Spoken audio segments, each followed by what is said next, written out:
आपण जी नोकरी करतो ती उपजीविकेसाठी असते आणि आपल्यामध्ये जी कला आहे ती जीविका असते. म्हणजे उपजीविका वेगळी आणि जीविका वेगळी. काही लोक दोन्ही एकत्रच करतात, हीच माझी उपजीविका आणि हीच माझी जीविका.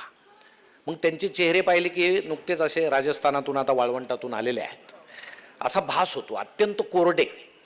म्हणजे ऑफिसात बॉस असणं ठीक आहे, ती बॉसगिरी आपण ऑफिसातच ठेवून घरामध्ये कुटुंब वत्सल म्हणून आलं पाहिजे, किंवा कुटुंबामध्ये कुटुंब वत्सल असलं तर ऑफिसात जाताना आपण बॉस म्हणून गेलं पाहिजे. या दोन्ही तिन्ही रूपात जो जगतो तो आनंदानं जगतो. पण काही माणसं एकाच रूपात जगतात, त्यांना किती प्रॉब्लेम येतो माहीत नाही, त्यांच्यामुळे अनेकांना प्रॉब्लेम येतो. ही वस्तुस्थिती आहे की त्यांचं वागणं. आता कुटुंबामध्ये सेवानिवृत्त माणूस, आत्ता खानसाहेबांनी सांगितलं, खूप बारकाईनं त्यांनी अभ्यास केला. तुम्ही रिटायर आहेत का खानसाहेब? कारण मला अनेकदा तुम्हीच अनुभवाचं बोलतं की काय असं पुन्हा पुन्हा वाटायला लागलं. परंतु हा जो निसर्ग आहे ना, हे जे करतो ते आपल्या फायद्यासाठी करत असतो. म्हणजे रिटायर होत गेलं, वय होत गेल्यावर आपल्याला ऐकायला कमी येतं याची तक्रार तुम्ही करू नका. ती निसर्गानं केलेली सोय आहे. कारण तुम्हाला ऐकण्यासारखं फार काही राहिलेलं नाही आहे, म्हणून तुम्हाला ऐकू येत नाही तेच चांगलं आहे. मुलगा आणि सून बोलते ना, फार कान देऊच नका. कान दिले की दुःखच तुमच्या पात्रात पडणार आहे, कारण ते तुमच्याविषयीच बोलणार आहे. आणि एकदा त्यांना म्हाताऱ्याची ऐकण्याची कॅपॅसिटी माहीत झाली की ते आज जाऊन बोलायचं कारण नाही, त्याच्यासमोरही बोलतात. फक्त त्यांनी पाहिलं की चेहरा हसरा करायचा, काय नाही, तुमच्याविषयी आम्ही छान बोलतो. आपल्याला म्हातारपणी चांगलं दिसत नाही याचं दुःख बाळगण्याचं कारण नाही, कारण आपल्याला पाहण्यासारखं राहिलेलं नसतं जगामध्ये जे आपल्याला अपेक्षित आहे ते. म्हणून सकारात्मक भावनेने आपण खूप छान रिटायरमेंट नंतर सुद्धा जगू शकतो. हे मी रिटायरमेंट नंतर सांगतोय, अजय कुमारांना सांगत नाही, कारण त्यांच्यावर ही वेळ येणारच नाही. कारण काही माणसं असे असतात जे नोकरीच्या ठिकाणीही हवे असतात आणि कुटुंबातही हवे असतात, त्यातले ते आहेत. आणि काही माणसं दोन्ही ठिकाणी नकोशी असतात. ऑफिसात गेली की लोक म्हणतात हा घरीच बरा, घरात आली की लोक म्हणतात ऑफिसातच बरा, समाजात फिरले तर लोक म्हणतात हा दोन्हीकडे कुठेतरी गुंतलेला बरा. म्हणजे आपलं नकोसं होणं हे फार वाईट आहे. सगळ्यात गोष्टी वाईट कोणती गोष्ट? आपण इतरांना नकोसं होणं, आणि ते आपण जगतो म्हणून तसं नकोसं होतं. परंतु ज्याच्यामध्ये कला आहे, कला ही आयुष्यामध्ये हरितद्रव्याचं काम करते. आपलं आयुष्य ती आनंदी ठेवते. भले तुमच्यात साधी रांगोळी काढण्याची कला असो, ती रांगोळी तुम्ही काढल्यानंतर जो आनंद, जे आत्मिक समाधान तुम्हाला मिळतं ते खूप छान असतं.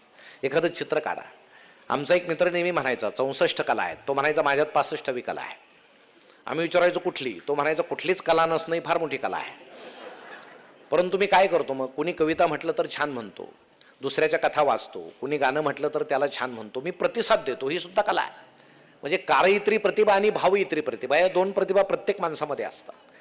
एक निर्मिती करणारी प्रतिभा आहे कार्यइत्री प्रतिभा, ज्याच्यामध्ये ती आहे तो निर्मिती करतो, आणि ज्याच्यात भावइत्री प्रतिभा आहे तो आस्वाद घेतो. तुमच्यात कार्यइत्री नसली तरी चालेल, भावइत्री तरी पाहिजे. तुम्हाला काही चांगलं निर्माण करता येत नसेल, जाऊ द्या, नसेल, पण दुसऱ्यानं निर्माण केलं त्याला तरी चांगलं म्हणा. पण तुमच्यात तेही नसेल तर त्या कवितेप्रमाणे माकड आणि माणसातला फरक कळायला जरा अडचण आहे. की तुम्ही माणूस म्हणून जगताना दुसऱ्याच्या आनंदात तुम्ही सहभागी व्हा, दुसऱ्याच्या दुःखात आनंद शोधू नका. म्हणून मला वाटतं इतके वर्ष, जवळजवळ आता VID मध्ये 37 वर्ष सेवा तुम्ही केली, आणि रिटायर होताना तुम्ही म्हणजे शरीरानंही तर दिसत नाहीच, पण मनानं सुद्धा अत्यंत तरुण आहात. आता सध्या नवीन पिढी रिटायरपर्यंत जाते की नाही हा फार मोठा प्रश्न आहे.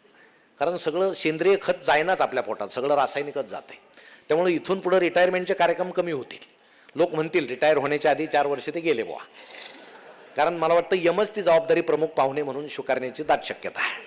त्यामुळे जोपर्यंत आनंदी आहे तोपर्यंत तरी आनंदी राहा. असे जागा की शेवटी तरी गर्दी झाली पाहिजे आपल्याला. तुम्ही पाहायला नसाल तर घरचे म्हणतील अरे खरंच चांगले होते, आम्हाला समजलं नाही इतके. पण शेवटी सुद्धा 4 माणसं मिळू नये ही फार वाईट गोष्ट आहे. की आपल्याला खांदा द्यायला सुद्धा जर कोणी नकार देत असेल तर आपण जगलोच नाही असं समजायला हरकत नाही. म्हणून हे जगणं अतिशय सुंदर आहे. पालवे सरांनी सांगितल्याप्रमाणे अतिशय छान आहे. टागोरांनी 65 नंतर चित्रकला सुरू केली. मला वाटतं ही जी कला आहे की अजय कुमार म्हटले की मी रिटायरमेंट नंतर लिहिणार आहे, सगळ्यात सुंदर गोष्ट आहे की तुम्ही व्यक्त व्हा, तुम्ही लिहा. वाचतंय कोण, किती वाचणारे आहेत, त्याचा प्रतिसाद काय होतो हे महत्त्वाचं नाही, आपलं आत्मिक समाधान व्यक्त होण्यामध्ये आहे. म्हणून आता सगळे व्यक्त होतात. व्यक्त झाल्यावर तुम्हाला किती बरं वाटतं. रात्री 1ला उठून काही बेचैन असतात, ते व्हॉट्सअपवर व्यक्त होतात, किती बरं वाटतं त्यांना. ते लगेच झोपतात आणि वाचणारे अस्वस्थ होतात. नाही, म्हणजे माणसं व्यक्त व्हायला फार टपलेले आहेत आणि आम्हाला व्यक्त होण्याची इतकी घाई झाली ना आता, म्हणजे कोणी सिरियस आहे समजलं तरी आम्ही श्रद्धांजली वाहतो पटकन व्यक्त. म्हणजे त्याला असं वाटतं की जगात सगळ्यांनी जावं, मोबाईल आणि मी दोघांनीच राहावं, असं सगळं घाई घाई घाई झाली आणि आम्ही हाताने अस्वस्थ झालो. म्हणून तुम्हाला जर स्वस्थता लाभायची असेल तर पारंपरिक लोकांनी ज्या रूढी परंपरा घालून दिलेल्या आहेत, ज्या कला आहेत, त्याचा आधार घ्या. जे अजय कुमार घेत आहेत की संगीतानं तुम्ही कधीही म्हातारे होणार नाही, कधीच नाही. कारण तुम्हाला स्वतःला तो आनंद मिळतोय, समोरच्याला जो आनंद मिळतोय. रामकृष्ण परमहंसांनी, स्वामी विवेकानंदांनी पहिलं गाणं गायल्यानंतर रामकृष्ण परमहंस स्वामींच्या प्रेमात पडले की तुझ्यात काहीतरी आहे, तुझ्यात काहीतरी आहे. एका गाण्यानं त्यांनी ओळखलं. इतकी ती अदृश्य एक जीव होणारी कला आहे. मग ती असेल, लेखन असेल, प्रतिभा असेल, त्याचा निश्चितपणे आपण आधार घ्याल असं मला वाटतं. म्हणून आज आपण सेवानिवृत्त झालात. निवृत्तीचा कार्यक्रम पवार सर आजकाल फार लोक करतात, सोपी गोष्ट आहे. बाकीचे सांगतात की आम्ही भाषणं करतो, तुम्ही जेवण द्या. आता मी तर निवृत्तीच्या कार्यक्रमाला जायला फार घाबरतो, कारण आपण जर तिथं असं म्हटलं ना की हे गेल्यामुळं फार मोठी त्या खात्यामध्ये पोकळी निर्माण झालेली आहे की लोक हसतात खालो. त्यांना असं वाटतं पोकळी नाही, आता भरून निघेल हे गेल्यामुळं.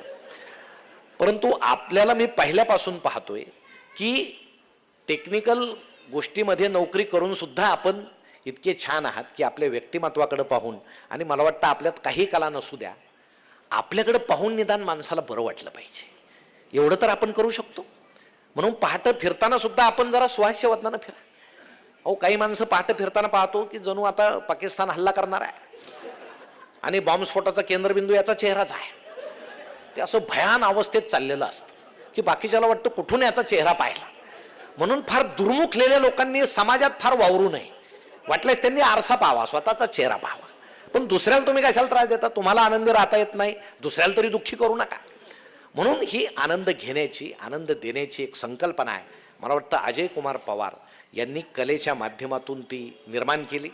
VRDमध्ये काय घडतं मामांनी सांगितलं. मला वाटतं प्रकाश धोत्रेसुद्धा आपले तिथंच आहेत की ड्युटी करून रात्री जाऊन शूटिंग करणारे अभिनेते की ते सुद्धा आज प्रसन्न असतात, कारण कलेचा आधार आहे. म्हणून मी जे सांगितलं की जीविका, उपजीविका म्हणून नोकरी करा, पण जीविका म्हणून कुठल्या तरी कलेचा आधार घ्या, माणसांचा आधार घ्या, ते निश्चितपणे चांगलं असतं. आणि खान साहेबांनी सांगितल्याप्रमाणे रिटायरमेंटनंतर ज्यावेळेस 2 वृद्ध बसले होते पारावर, एक दुसऱ्याला असं म्हटलं की माझी सून मला चहा देताना डोक्यावर पदरच घेत नाही, तर दुसरा म्हटला मला चहाच देत नाही, तुला पदराचं काय पडलंय? आनंद कशात शोधायचा हा फार वेगळा विषय आहे. म्हणजे आता तुम्ही कधी काळी घेतलेला ब्लॅक अँड व्हाईट TV आहे, तो विकला, मुलानं विकला. आता कोणामुळे विकला आपल्याला माहित आहे, पण तसं बोलायचं नाही. नवीन मोठा TV आला रंगीत, मुलाला सांगायचं की अरे बाबा तुला माझी किती काळजी आहे, मला कमी दिसतं म्हणून तू जुना विकला आणि मोठा TV आणला. हे सकारात्मक पाहण्याची दृष्टी आहे.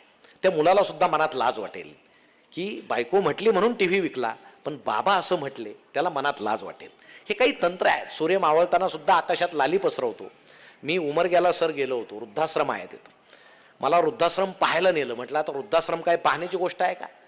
मला वाटलं माझे नोंदणी कुणी केली काय आधीच भाऊ तिथं. तुम्हाला सांगतो, तुम्ही जर उमरग्याला कधी गेलात तर तिथला 34 एकरावरचा वृद्धाश्रम पहा.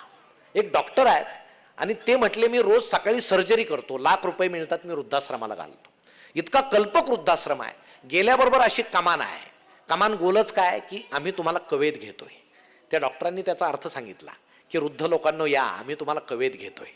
त्याच्यावर छत नाही का, तुम्ही निराधार आहात, पण आम्ही तुम्हाला आधार देऊ. दोन्ही बाजूला पंत्या आहेत.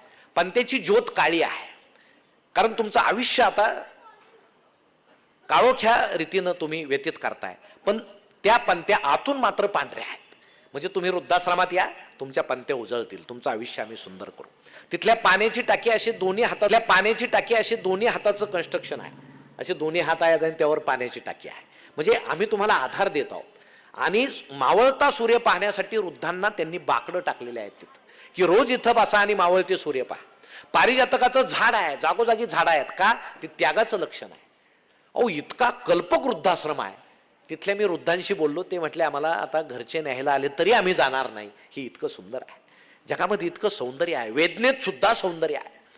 म्हणून आपण आनंदात सुद्धा सौंदर्य जर भोगलं नाही तर ते वाईट आहे. वेदनेत सौंदर्य पाहणारे माणसं आहेत. म्हणून अजय कुमार पवार की तुम्ही या शब्दगंध परिवाराच्या माध्यमातून खूप मोठं कलाविष्कार करण्याची तुम्हाला संधी आहे, लिहिण्याची संधी आहे. तुम्ही खूप लिहा, बरे वाईट अनुभव खूप लिहा. आता नोकरीत असताना तुमच्यावर बंधन आले असतील, काही नाही लिहिता येत. बॉसविषयी कसं लिहायचं नोकरीत असताना, आता लिहा. म्हणजे लिहावंच असं काही नाही बरं का, चांगलंही लिहा. तुम्ही असं म्हणाल की बॉस वाईटच असतात, तसं काही नसतं. मजेशीर असतात बॉस, नाही, त्यांना कसं हाताळायचं ते बाकीच्यांच्या हातात असतं. की एक हेडमास्तर असे होते की एक असं म्हटलं की ते म्हणायचे अजिबात नाही. मग कोणी जर म्हटलं ना उद्या सुट्टी द्या, ते म्हणायचे मिळणार नाही.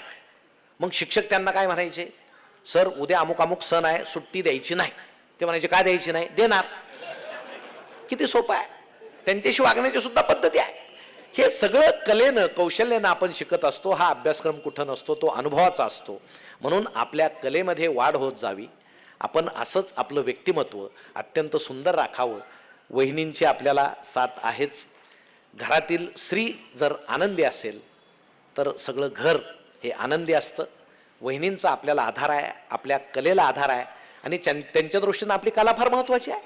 तुम्ही कलेत रमला तर त्यांनाही थोडंसं स्वातंत्र्य मिळेल बुवा. नाही, विनाकारण खान साहेबांनी सांगितल्याप्रमाणे घरात हे कसं केलं ते कसं केलं, तू नसताना घर चांगलं चाललेलं होतं ना इतके दिवस. मग ते रिटायर माणसानं तिथं काही करण्यापेक्षा मग विनाकारण खेड्यापाड्यात भजनाला का जातात माणसं? त्या ते देवाची पूजा थोडीच असते ती. की घरात नको, आपलं नसणं सुद्धा कधी कधी फार महत्त्वाचं असतं. पण आपलं कायम असणं सुद्धा आपल्याला अंदाज येत नाही. कधी कधी नसणं महत्त्वाचं असतं. तुम्ही न जाऊन पहा काय होतं. आपलं जर महत्त्व वाढायचं असेल तर आपण त्या पद्धतीनं निश्चितपणे स्वाभिमानानं राहायला पाहिजे. म्हणून कुठलीही कला ही रिटायरमेंट नंतरचा सगळ्यात मोठा आधार आहे. म्हणून अजय कुमारजी, मी आपणाला मनपूर्वक शुभेच्छा देतो. आपलं व्यक्तिमत्व असंच बहरत राहो. धन्यवाद.